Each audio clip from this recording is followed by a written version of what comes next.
دیدمش تازگی یا رنگ موهاش سلیقه سابقمه،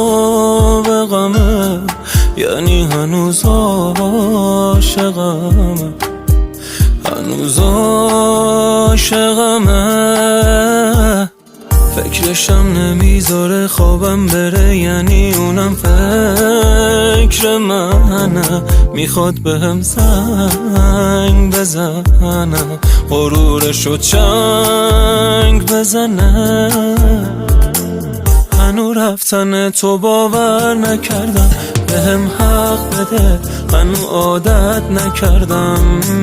مگه به این شک داری با همه فرق داری؟ واسه منی که هیچ وقت از تو دل نکندم.